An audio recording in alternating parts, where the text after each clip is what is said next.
Hey everybody, this is Kevin Steinhauser at Fiveable, and tonight is our second to last CRAM session for AP Language. Our exam's on Wednesday, so tonight we'll look at rhetorical analysis and we'll do question answer, anything you guys want to review, and tomorrow will be our final one. It will be our argument essay. So we're just going in order. Synthesis is question 1, analysis is question 2, argument is question 3. So now I know a lot of you were with me last night as well. Last night a little bit we talked about all 3 essays and some game planning strategy. But again, any question that you have, make sure you pop it and ask a question, and we will get right to it tonight. So if you were with me last night, it'll look very similar. I don't have a whole lot. We'll look at what to do for each type of paragraph for analysis. So intro, body, conclusion, how it should look. It's obviously review at this point, so nothing new.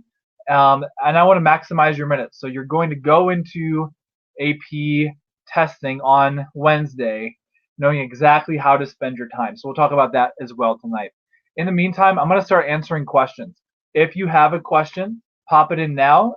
We can either talk about it, or I can say I will definitely touch on that throughout some slides when we get to them tonight. But anything you're thinking, let me know. Anything you want me to answer, let me know. So let's get started with Austin has a question. If you have background knowledge on the subject of the prompt, to what extent do you use this knowledge in your essay? That's a really good question. I'm going to show you, so we're talking about rhetorical analysis, right? I'm going to show you exactly where to do that and how to do it. You're only going to do it in your introduction and maybe your conclusion, but you're not taking your background knowledge in at all. When you're talking about background knowledge, this is what I'm talking about. You're not talking about background knowledge like this in your body paragraphs. So that's like what's going on in the world at the time of the writing. That's the background knowledge I want you to bring to the table. So we'll talk about that more in depth when we go over our introduction, what's going to set your introduction apart from everyone else's introduction. So we'll talk about that here in just a few minutes. However, let me put it this way. You will kind of use your background knowledge as you analyze, because the whole point of AP rhetorical analysis is talk about what the writer does effectively. So in order to do that, you must talk about who the audience is and how the audience has a different mindset or a reinforced belief while reading or after reading the essay or while listening to the speech. So your background knowledge you might have to use throughout is who do you think and what do you know about the primary audience. So that type of background knowledge, which is all about the audience, you use throughout your essay, and the more you can say about that specific audience that's targeted, the better your scores will be. But that other contextualization only save or only put in the intro and maybe conclusion. So we can talk about that, Austin or anyone else. If you have another question to kind of follow up or loop back to this, once I show you my intro and conclusion model, please pop it back on Ask a Question. All right. If I don't answer your question here, just let me know and I can go over it again. So tonight, I'm not going over rhetorical strategies, and that's very intentional. Maybe 7 years ago, if we were 2 days away from AP language exam, I would, but the exam has shifted. In fact, we're not looking for fancy terminology at all. So I've graded the AP exams the last several years. I've graded rhetorical analysis twice in the last 5 years. It's often, and this is the trend that we'll talk about tonight, it's often the case where students who use higher level terminology actually score lower essays. Obviously, there's exceptions to this rule, but that is because a lot of times students think the task here is to assign a label or a terminology to a specific sentence or paragraph. That's not what's happening. So it's all about choosing what's worth talking about. In other words, how does the author prove his or her point? This is what he or she does. We just use everyday language to describe the writing choice. So the more recent prompts, so the one you'll probably see on Wednesday, will probably take out the term what rhetorical strategies are used and instead they'll substitute it with what writing choices or something along those lines. Because College Board is encouraging you as the student analyzer to get away from the jargon, essentially, and more into the just thinking. So what is this author doing, and how is this author achieving the purpose? Let me know if you need a follow-up for that. So what I want to emphasize with you all is don't stress out about the naming of things. Stress out about the explanation or the analysis. So what that looks like is here's how the audience would respond. Here's why this is effective, and it's only effective because of the specific audience that the writer has in mind. It's a good question. This is a very common thing that students ask because a lot of old multiple choice and rhetorical analysis questions from older resources emphasize rhetorical strategy terminology a lot more than we do today. All right, good question. So what's the best way to quickly start an intro? I'll talk about that here at greater length once we get through the initial questions and kind of see where our minds are at tonight in terms of like what's most on our mind. So when I go through the introduction paragraph, I'll show you the bar, but then I'll also tell you how to do it more quickly than maybe my model paragraph allows. So in a nutshell, you are not simply paraphrasing or quoting College Board's background information. So they'll give you 2 to 4 sentences at the top that said, this is the name of the speech or the excerpt, this is who wrote it, this is the year. They'll give you a little bit. They might even give you the subject. They probably won't give you the purpose. The purpose, you will have to figure out the primary purpose as you're reading. But with all of that, you're going to put as much down as you can within just a few minutes, and you're going to make of context, and you're going to make sure you have a really solid thesis. So that's what we'll definitely look at and focus on here in a bit. And then Lily, if you have a follow-up question once I go through that, I'll make sure I'm pretty clear, hopefully, on here's the bar, but then here's how, if you just can't do that within the time limit that you have, here's your alternate plan. Here's how to make sure you still have an effective intro. Couple more as we get started here. All right, is there a best method for identifying rhetorical devices in a text? What can I do to make this step faster? And then let me see you kind of modified or kind of clarified. But rather than naming strategies, because we were just talking about that, so how can I find the most effective rhetoric or what you're thinking, like writing choice? So how can I find the most effective writing choice in text? And I guess that's like the core of, it's a great thing to launch into because that's the core of what this is all about. So again, the task is, how do I see the text in front of me as a student?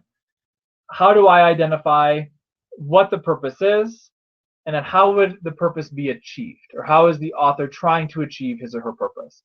So you have to think about the audience. Sometimes they'll give you a couple clues or even tell you straight up who the audience is. Other times it will be very inference-based based on the topic and the time period. With all of that said, it's all about the audience. You are really thinking, okay, here's what's happening in this paragraph. Here's what the author is doing in my own words, and therefore, here's how the audience would respond. So you, again, free yourselves up from terminology and just tell me what it is. When we get to the body paragraph, I will make sure that I give you a really solid model tonight to go back on. And then you can always, because you're a Fiveable Plus member, go back, pause on the slide if you really want to like just reread it at some point after tonight. So with all of that said, I recommend this.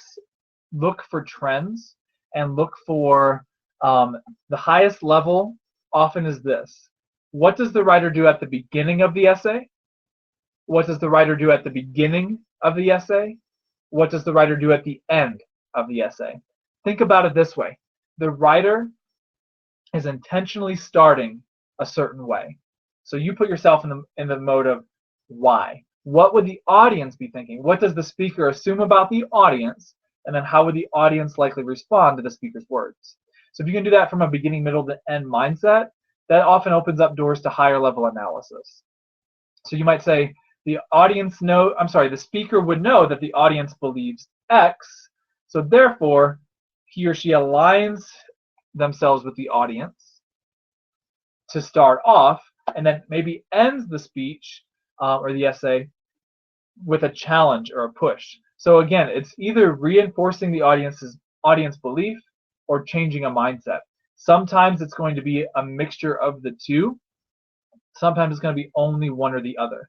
But really critically thinking about what's the trend that I'm seeing? What's the writer, like, take the AP terminology away for a second and just say, if you were telling your teacher, if you were telling a friend, what did Martin Luther King do that was effective? You wouldn't say pathos, probably, right? If you weren't trained on it. But you would say, well, he cites how the problem is universal, or he has a strong call to action at the end of his speech because he articulates the dream that he has. You know, how you would just use your own words. That's what I want you to do. Now, the caution here with rhetorical analysis is summary. So be very careful not to just summarize. So in my paragraph tonight that I'll just walk through with you all, I will say, okay, here's my writing strategy that I've identified, but it's not just summary, nothing summary after that. I'll cite a quick example of it in the text, and then I'll talk about how the audience would feel or respond. The more you talk about the audience's reaction, again, the higher your score is going to be. So I'm going to free you all up, although you are right, Gunnar, that this is a crucial question. Would you,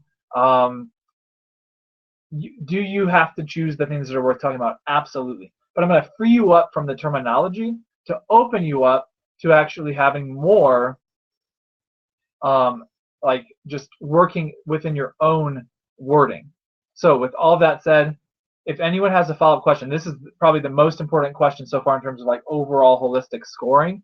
So once we get to the body paragraph, if you need any clarity on this, please let me know and I'll kind of answer any existing questions at that point. All right, our next question says, how many rhetorical strategies do you suggest we analyze? Is 3 fine, or should we do more if we can identify more worth talking about? That's a great question.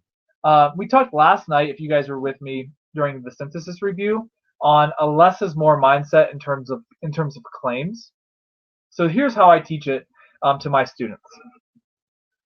The writing choices you're going to have are the umbrella, but you're going to have different rhetorical strategies underneath that umbrella. So let's say the first rhetorical strategy is this. In the beginning of his speech, the writer unifies himself with his audience. So that's the umbrella. So maybe he has a personal anecdote that he uses that's under the unifying umbrella. Maybe he has an us-we diction pattern that's under the umbrella. So here's the problem that I see a lot on rhetorical analysis essays. He uses us versus we diction, and you write a whole paragraph on that. Well, that might not be the most important thing. It's a piece of the most important thing. So talk about as many as you see, but only that are like under the most important umbrellas. So here's what happens a lot. Students say, oh my God, I found a metaphor. I have to talk about a metaphor. Or whatever is your strategy of choice, right? Rhetorical strategy of choice. Don't do what you're comfortable with only. In other words, don't go in saying, I'm going to find personification if it kills me. Don't say, I'm going to use repetition because I'm comfortable with repetition. Go in saying, this, I don't know what I'm going to talk about until I read the text, because it's all about the audience. And let's be honest, repetition is an absolutely valid rhetorical strategy, but it probably isn't worth a whole body paragraph. It might be a piece of the umbrella. And in general, since we're talking about organization, just like last night, I recommend 2 or 3 body paragraphs. So again, less is more in terms of organization. Then you're going to go really deep with your analysis. So I free my students up. Sometimes they assume they have to write a 5-paragraph essay because that's the normal route, right? So beginning, intro, 3 body paragraphs, and conclusion. And you can be very successful there. But I see a lot of very mediocre, and by that I mean that's the College Board term for like a 4. So a lot of 4 essays on that 1 to 9 scale that are 5 paragraphs, because they're kind of just going through the motions of, I have to get to a 5-paragraph essay even if I'm going too quickly. So I'm freeing you all up to say 2 body paragraphs that are done well is better than 3 rushed ones. Obviously, 3 awesome body paragraphs is better than 2 awesome body paragraphs. But again, we have time constraints, so we'll talk about that. With all of that said, here's probably the best way for a lot of my students. So think about your game plan and where you fit in. A lot of my students have 2 body paragraphs, and they each have 2 umbrellas, therefore, right? 2 overall writing strategies. And it often is, what does the writer do at the beginning to set the tone for his or her speech? And then what does the writer do at the end to leave the audience how they want to leave them? And then under the end, we find like what's the overall trend that's happening at the end, and then what are the 2 most important pieces of that trend, and same at the beginning. So again, let's say it was the beginning. Unifying the audience is the overall writing strategy. And then first you'd say, okay, he uses a personal anecdote that the audience might relate to. That's the first one. And then the second one might be us versus, or us and we diction. And then you would analyze, okay, why would the audience respond positively to that? Okay, let me know again if there's any follow-up questions here. These are really good questions. All right, so next question says, should we pick concrete strategies to start off with and then include it in our thesis? I feel like I spend a lot of time crafting my thesis to fit all of the strategies, and I feel pressured to include all of them. Should my thesis be more general? That's a great question. Here's the mandatory, and again, not officially mandatory, but what I consider mandatory components of a thesis. The primary purpose, the audience, and the big umbrella trends. So you wouldn't say, in the paragraph that I just said, the author uses us, diction, and personal anecdotes. But you would say the author unifies his audience at the beginning of his speech. So hopefully that answers your question clearly, but let me know again if there's any follow-ups. All right, what are some of the most common rhetorical devices to use in a rhetorical analysis essay? Yeah, so again, I'm pushing you all tonight to say don't worry about terminology, but I will say this. So the umbrellas you're putting in your own words, like unifying audience, not like a rhetorical term you're like studying, right? But certainly something that happens a lot.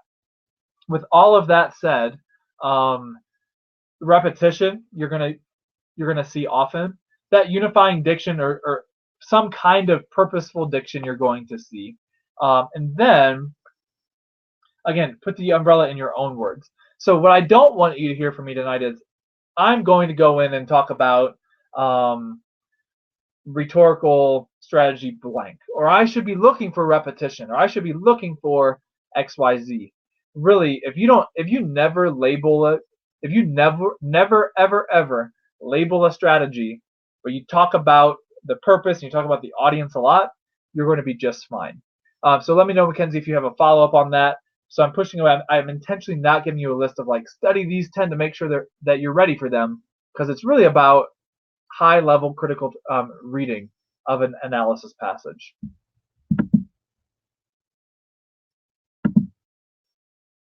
All right. I couldn't tell it. There was a little glitch on my end. So if this is my last question at the moment, if I accidentally skipped over a question, just pop it back in. It was kind of hard to see on my end at the moment. So I might have skipped over 1 or 2 somehow. So let's do the last one I have, and then if any more come in, we'll keep going. All right. My teacher said to take it from the specific audience to a more universal audience. Is that okay? Yeah, absolutely. That's okay. It does depend on the work. So that's not a rule that's going to work for every prompt every time. But in general, that will work. So what that looks like is you might do that in your conclusion or maybe in part of the body paragraph. But I'll say this. What you don't want to jump there until you've talked about the specific targeted audience, because that is the rhetorical task. How does the author achieve the purpose? And the purpose was given at a specific time. So let's go back. I mentioned Martin Luther King's I Have a Dream. We are not in that audience directly. So does it still affect us universally? Absolutely. So you can talk about that. In fact, I recommend doing that in the conclusion. So we'll look at that here soon tonight. Don't let the universal audience get in the way of the specific audience. However, once you've done the specific audience well, you can give a shot at the universal audience. Now, for anybody who's not in this classroom, who's like, what's that? I'll go over it in the conclusion, but again, we're 2 days away from the exam, so I would challenge you to do what you've done all year the best you can on Wednesday. Let's not try to reinvent the wheel 2 days before. So, Gabrielle, I'm trying not to, I don't want to have you do anything differently really at this point, but yeah, prioritize the specific audience before you do universal. So just make sure that's what your focus is. All right. So there is no required amount of rhetorical strategies to use in our essays. Like in synthesis, we need to use 3. Yeah, good question. So absolutely not. There's no requirement. I recommend, though, 2 or 3 body paragraphs with 2 or 3 umbrellas. And then really, if you have 2 examples of us versus, or us and we diction, that's okay. It's all about what you do with the analysis. So that's really where you're earning your score. With that said, an example of, this is like a general rule, an example that I said earlier that says personal anecdote, us diction is better than us diction. It just shows that you're more versatile to the text. So you want to see the most important pieces of those umbrellas coming out. So you would want them to be different, preferably. All right, so how prestigious must our writing be to get a 7 or higher? Plain information is not the whole essay. Okay, I don't get that. Plain information is not the whole essay. So clarify if I don't answer this well, but I get the first part. So how I view that is like, what do I need to do to get a 7, right? And writing style actually absolutely matters. What matters the most, though, is here's what we're looking for. How well do you understand how the author is achieving the purpose? I know that's kind of cliche because that's what we're talking about all night. But really, if you track, like I said earlier, from beginning, middle to end, and if you have a really thorough essay, obviously you can't have writing distractions. So you don't want to have a lot of mistakes. You don't want to have like choppy language and sentence structure. It doesn't have to be fancy. It has to be really thoughtful. And that's really what it is. So don't focus on, I'm going to say like sounding pretty. Focus, even though it's nice when you do, right? But focus on being thorough and thoughtful with your explanation of how the audience would respond. That's what opens up doors to the 7, 8, and 9. So I've graded, like I said, rhetorical analysis 2 of the last 5 years. 9s do happen. 4 was the most common score that I had for sure, because people are just kind of, like I said earlier, going through like a very formulaic, like, I'll talk about a metaphor I randomly found. I talk about repetition that I randomly found. So the 7s, 8s, and 9s are more purposeful than that for you as an analyzer. You are saying, okay, here's what the audience is thinking, and therefore here's what the speaker did, and then here's what the audience. So it's all about speaker-audience relationship and audience-subject relationship. All right, so this is like a good basic question in terms of like, no matter what the prompt is, we need to do this right. What are some things to help us read critically? Well, kind of launching off actually to what we were just talking about. I want you thinking, so you're going to annotate a little bit differently than multiple choice passage, although the text will be similar difficulty, because you're analyzing for writing choices. So again, you have to think about audience a lot more in a rhetorical analysis prompt than in a multiple choice passage. So in order to read critically here, absolutely annotate, because annotating just makes sure you're thinking about the right things. And as you annotate, look for overall writing trends. Again, that umbrella that I keep talking about. Why does the author start how he starts? Why does the author move where he moves? Why does the author end where he ends? So you're annotating for choices, and you're thinking the whole time, what would the audience be thinking here? So that's not there's no like secret sauce here about reading critically. It's just how do you spend your reading minutes, and that's what I firmly recommend. Annotating for purpose and strategy. Overall strategy, not terminology. A lot of students think, oh, I'm just looking for metaphors and repetition or whatever, right? Or ethos, pathos, logos. So annotate again for that writing choice. Let's do another question, and then we will be launching into my intro model, and I'll just pop back for questions once I go through some stuff. So I feel like I'm always redundant in my analysis essay. My teacher says we have to explain what, how, and why, and I find myself being really redundant. How can I help this? Yes, talk about the audience. So I'll show you that here just in a moment about in my body paragraph model. It's all about the audience. So if you're just repeating yourself, you're being redundant, right? But if you have more to say, keep saying it. And obviously you want to choose, and that is the difference between a 5, 6, 7, 8, 9, because you inherently understand the prompt and you have a little bit of background knowledge to be able to talk about the audience. And that's what this is all about. How does the author prove the point? So if you could talk more about what the audience thinks, that's how you can avoid redundancy. I'm going to skip a question about conclusion. We'll do conclusions here. I'll just show you my model and we'll do that. But let's go down to this question. How much time would you suggest to spend on the analysis essay, since you said to use most of the reading period for synthesis? Yeah, so the way that the more traditional route is 15 minutes of reading the synthesis sources, 40 minutes to write the synthesis essay. So synthesis is actually 55 minutes therefore. Once you're done with that, let's say you finish right at that 55-minute mark, you have 80 minutes left of the essays. So that leaves you 40 with analysis and 40 for argument. And that's the College Board recommended time. Therefore, rhetorical analysis scores are slightly lower because the essays are often slightly shorter because you do have to take some time reading. So when I talk tonight about my game plan, I'm assuming I'm taking 40 minutes here because I want to make sure I do synthesis really well. However, if I can do synthesis really well in 15 minutes of reading time and then 35 minutes of writing time, I would recommend taking those extra 5 or so minutes on analysis. I definitely would not take any less than 40 minutes on analysis. So depending on your strategy, you'll have 40 to 45 minutes. And that still is difficult. So we'll launch in here in a minute to talk about my writing time, and I want you to all leave knowing, okay, this is how I'm going to spend my overall essay time and then also my 40 minutes of analysis. Again, if you free up some minutes on another one of the two essays, one of the other two essays, you can sneak some minutes into analysis. Certainly a good strategy, again, if you're confident in the other two exams or the essays on the exam.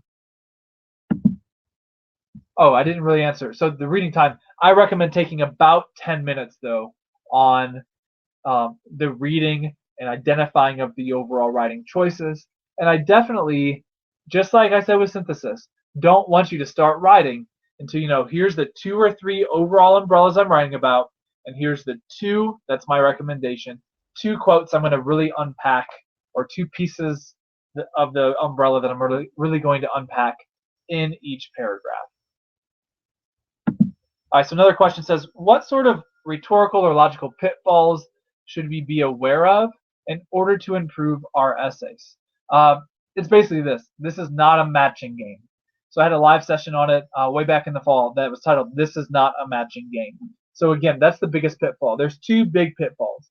One is, I'm just looking for metaphor. I'm just looking for repetition. I'm just looking for diction, whatever that means, right? So you always have to classify your diction intentionally, like unifying diction that we've been talking about tonight.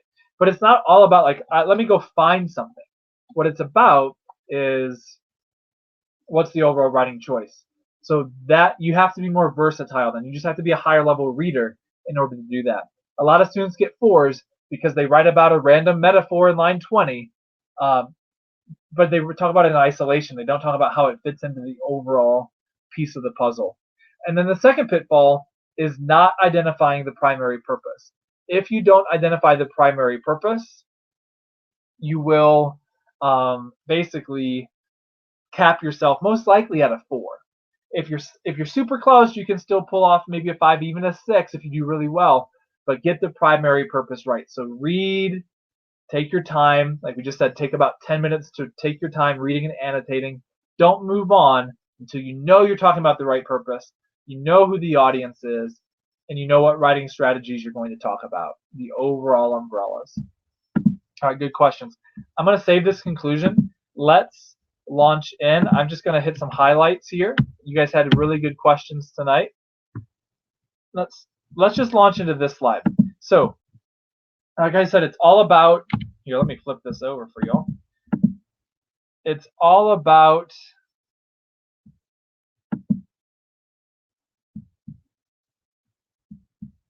I'll come back to questions here in a minute. It's all about one of these two things. The audience will either reinforce the audience's, the author will either reinforce the audience's belief or try to change their mindset. It's always one of those two things, so keep that in mind as you're going. Now, we talked about writing plans, so I wanted to show you again my writing plan here. I would actually take about 12 minutes. So I said between 10 and 12, plan on taking a good chunk of time to do this right. If you rush the reading and the thinking part, the writing part's going to fall short. Students who take too much time reading generally do better than students who take too little time reading. Obviously, if you're taking 25 minutes to read and think, that's too long. So 12 minutes is probably about that sweet spot. I'll show you an intro here in a minute. Take about 6 minutes on that. That doesn't free me up with as much time as I want to have for my body paragraphs. So that's why I say a lot of people just do 2 really awesome body paragraphs. That would be if I have 18 minutes, 9 minutes to write. I'm writing as fast as I can, as thoughtful as I can. I'm getting as much quality down on the page as I can. 2 minutes to write a quick conclusion, which we'll look at. 2 minutes to proofread and revise.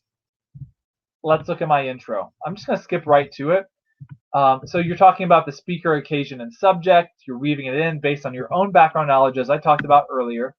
And then your thesis, again, ingredients are purpose, audience, and the general umbrella that you've identified. Here's my intro. We'll actually I'll just quickly go through tonight all 3 of my paragraph models, and then that'll give us more time if there's questions at the end. Just anything that you've thought of after reading them or after walking through them with me that you're still thinking. So remember, someone asked, how do I do this quickly? So this is the bar. This sets myself up for a super high score if I can pull this off. But again, I gave myself 6 minutes to do this. So clearly I had some background knowledge on it. So I've used this paragraph and prompt in Fiveable sessions in the fall. But remember, if you haven't been with me, I'll tell you, this is the Challenger address in 1986 by Ronald Reagan. So the Challenger exploded literally as it took off, or immediately after it took off. The nation was in intense mourning and shock. This is what I'm launching into.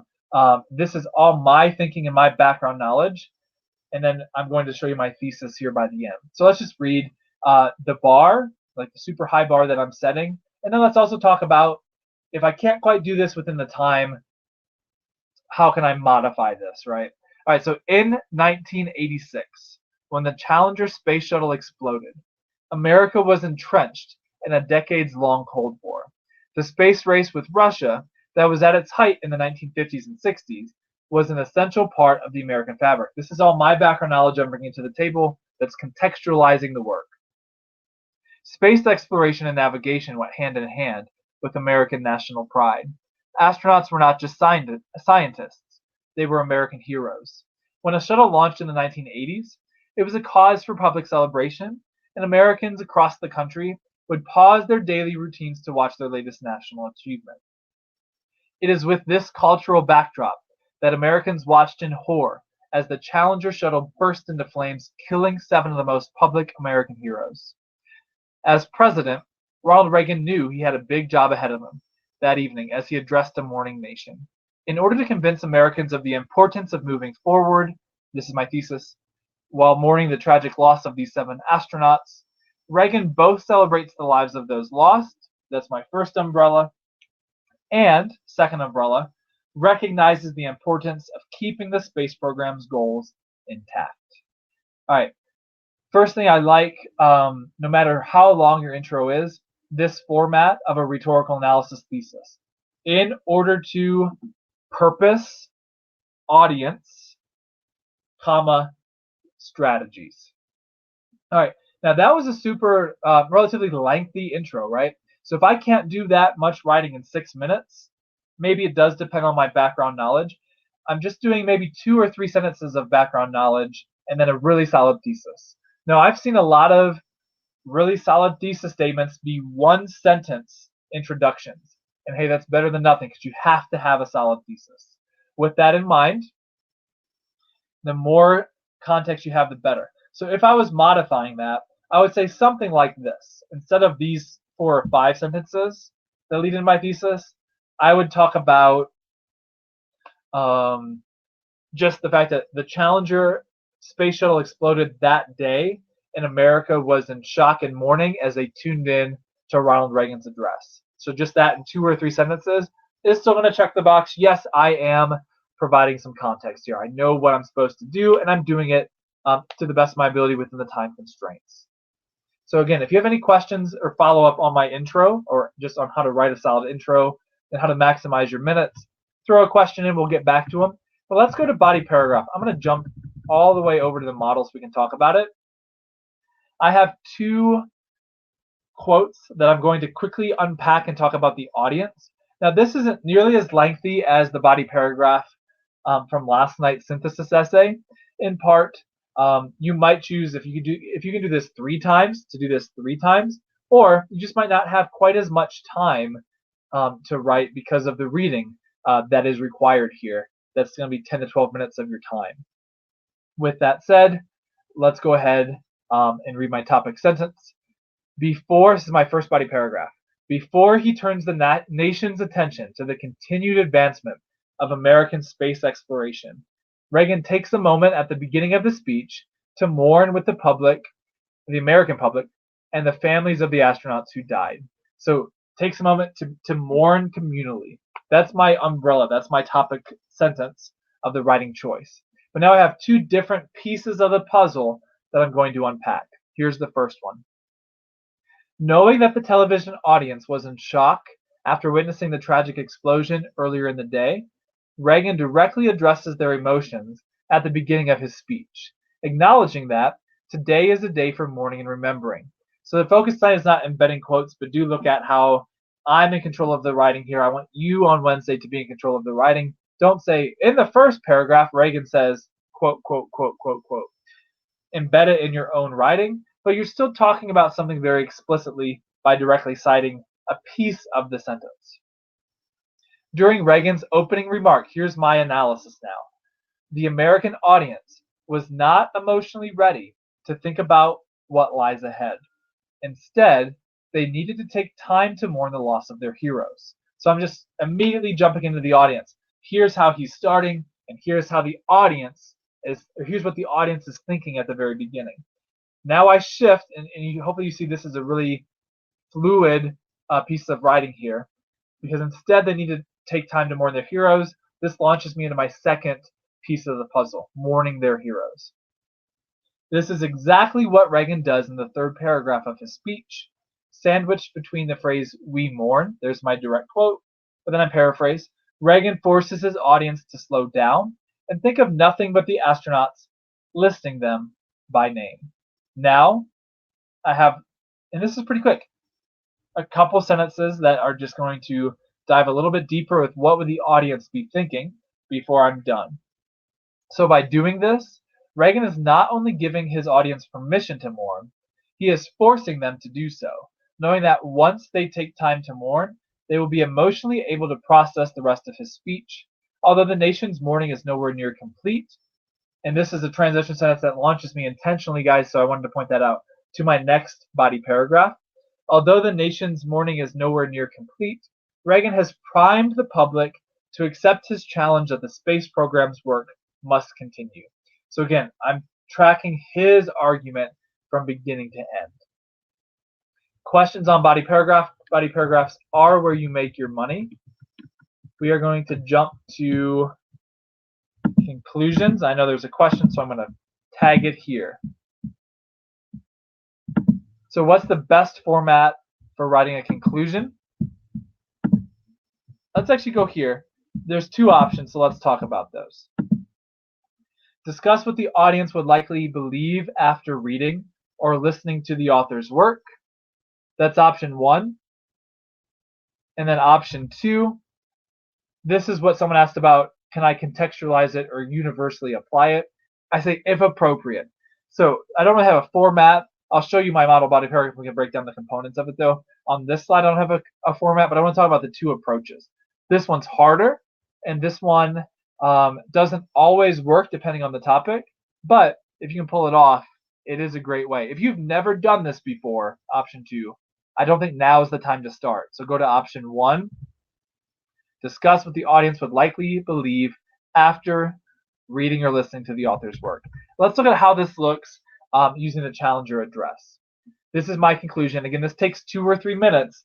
So if this is too long for 2 or 3 minutes of writing, you're just going to do this in maybe a sentence or 2, even shorter.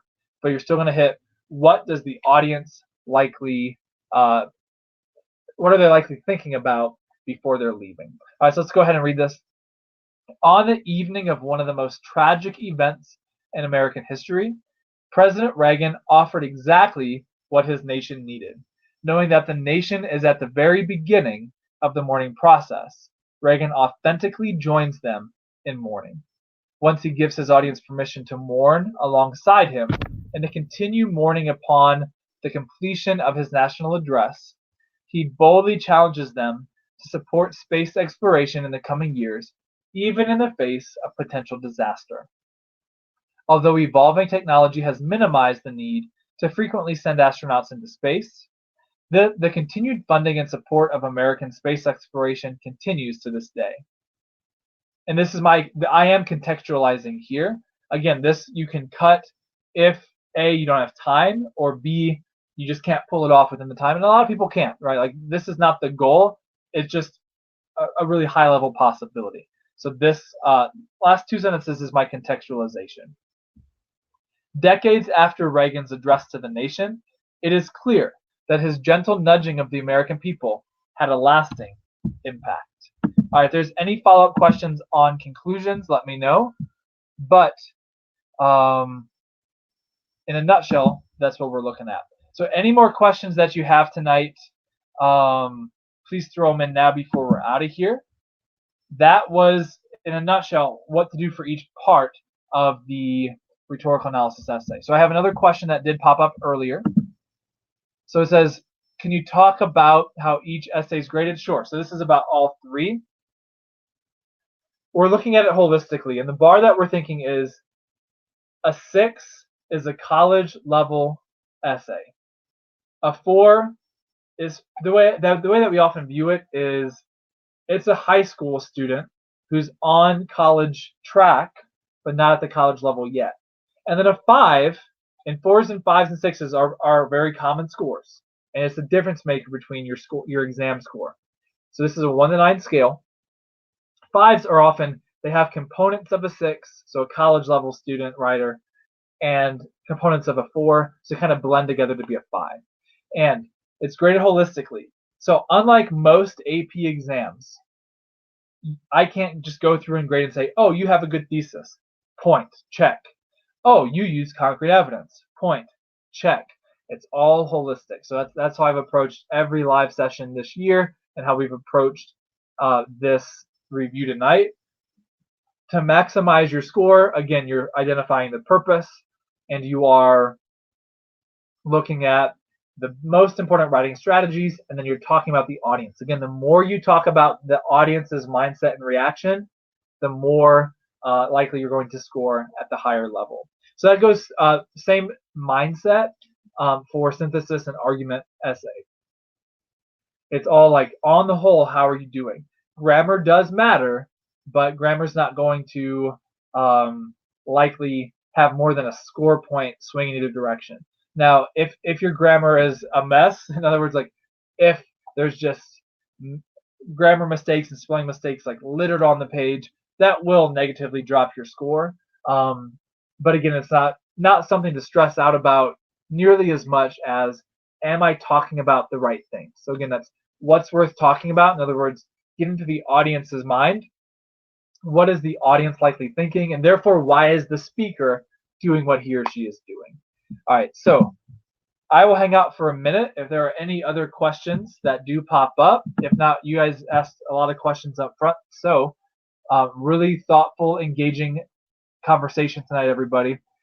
If you think of anything, I'll be here tomorrow night for argument, but we'll also just talk about anything that's on your mind: multiple choice, test taking strategies, synthesis, argument, analysis, etc.